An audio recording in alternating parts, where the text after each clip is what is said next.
Alright, this is actually the second picking of tomatoes. We already made 1 gallon of sauce, but the rest of these are going to go into sauce, basically. They're decent size plum tomatoes. Got some camparis in there. Down in there, red ones, we got some cherry tomatoes on the other side. We'll show these going into the crock pot and how we boil them down and squish them out, and it makes beautiful sauces. We're going to probably make a nice chili or a goulash out of these. We haven't decided yet. This is the second picking, and there's going to be 3, 4, 5 more pickings out there. As we put a lot in again, and they're coming in nice. And to make the sauce is pretty simple, like I just said, so we'll be putting this in the crock pot shortly.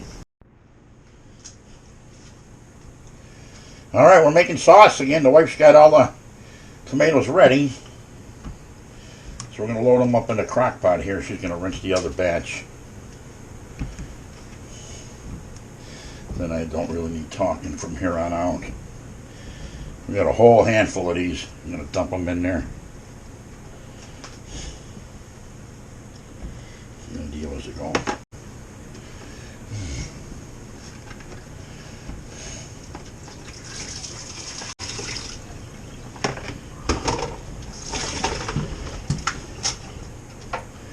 And we're using mainly they're plum tomatoes here, but there are some cherries in the mix.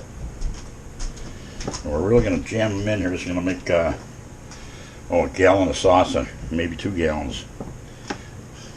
Yeah, about 1.5 gallons with all that. So the process is, what we do here is we we cook these on down in the crock pot, which is easier to, instead of standing here and letting everything burn in the kettle. You cook these down whole, smash them up with a potato masher, boil them on down, cook them all day if we want. I'm going to get some more cherries there, I think. But we even use some, excuse me? Salt. So we even use some cherry tomatoes in there. And a couple teaspoons of salt we start with there. Of course, I would go with a lot more, but not too shabby. So, you know, it'll fall down on it. We'll squish the lid down on it, leave the crock pot on for 5-6 hours, and see what we get on the flip side. This is going to go for plain sauce. After about an hour, oh boy, you come out here with your masher and mash these down a little bit, as much as you can. You're already turning the liquid down there.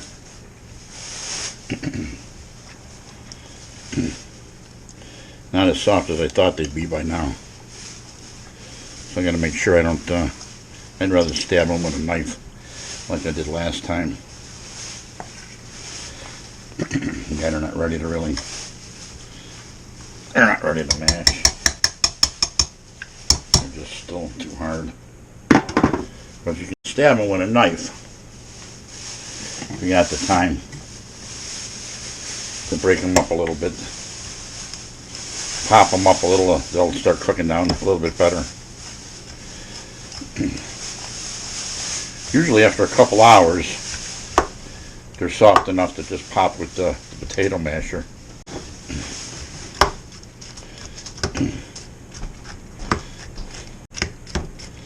So yeah, you can just give them a couple stabs just to make it a little easier. Be careful if your knife is sharp, obviously. And then they'll mash a little bit easier next time. There they go. Yeah, they'll soften up more now.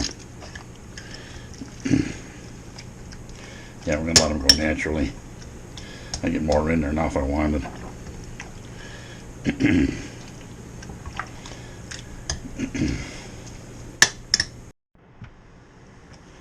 So after another hour or two, we came out and do a little more mashing here. And they're really turning into a nice sauce already. And we'll use a bullet to stir the rest of them up eventually. boy, oh boy, oh boy. We make some dynamite sauce with this.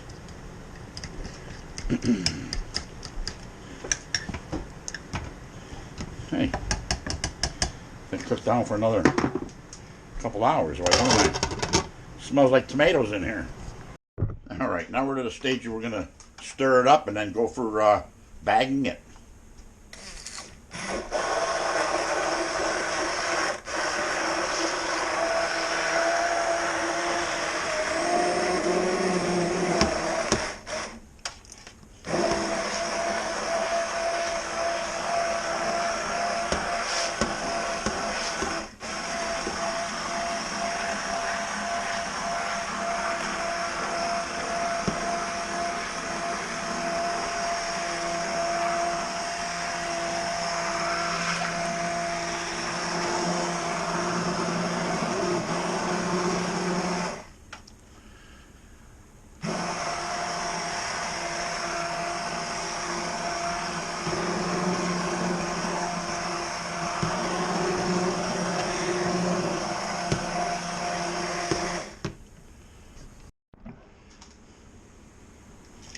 Then it's nothing more than putting it in your strainer, and you can spin your ladle around like that. You can see the rest of the seeds. Some of the skin's still staying in there. What I like to do is just fill this up first and let it drain what it can drain. But boy, you're going to get a good gallon of beautiful sauce. And this is just the base. Later on it gets added your garlics and your all their spices, fancy spices for your sauces and your goulashes and your chilies. Takes a while to go through the strainer. Never a rush.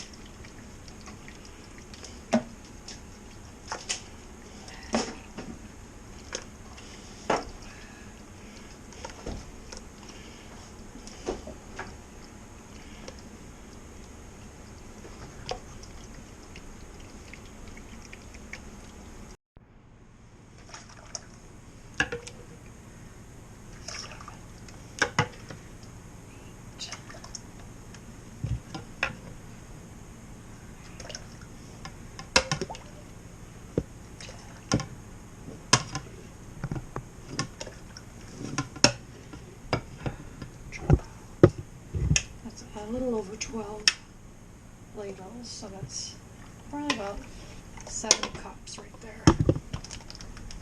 And repeat the process we'll do the next. with the basket. It just takes a little time. Here's some of the sauce we made out of the batch this morning.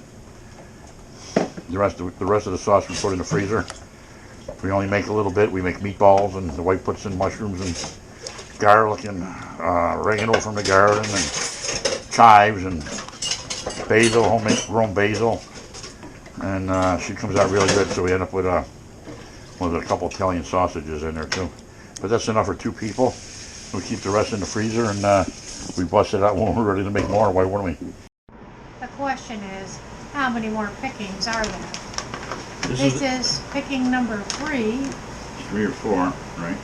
Actually, number 4. It's a lot of tomatoes. We're making a lot of sauce. That's all that matters. And it's easy. We just put it in the crock pot. I saw that video. Grind it up real quick and then we freeze it. And man, it's better than store-bought. Oh yeah, much better than store-bought.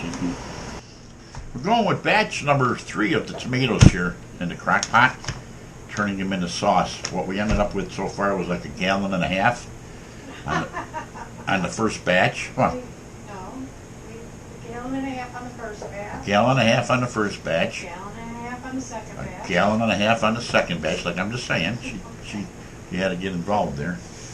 Although without her, I wouldn't be getting this done. So back on the third thing going into the crock pot of sauce. Some of it we use in the video you'll see. But I'm going through quality control here. Just picking the small ones first, get them rinsed, and these are all going to go into the crock pot. What fits in there first.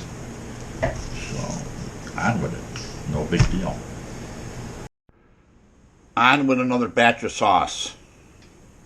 There's a mess of tomatoes in there, and we'll get about 1.5 gallons, almost 2 gallons. So we'll let this go for The rest of the day, shut it off about 8 o'clock tonight. Why wouldn't I? Stir it up with the stirrer again, and then we'll bag it. I got the strainer out here, everything ready on the stove to do the bagging and get it in the freezer. My 2-year-old great-granddaughter painted this.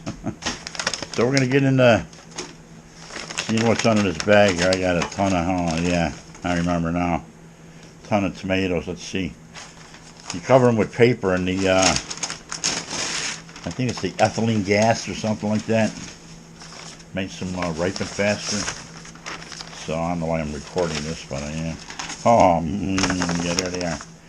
So this is like the batch, number 5, I think it is. This is the 5th picking, and there's still many more out there. So, yeah, I cover them with paper, and I guess it's the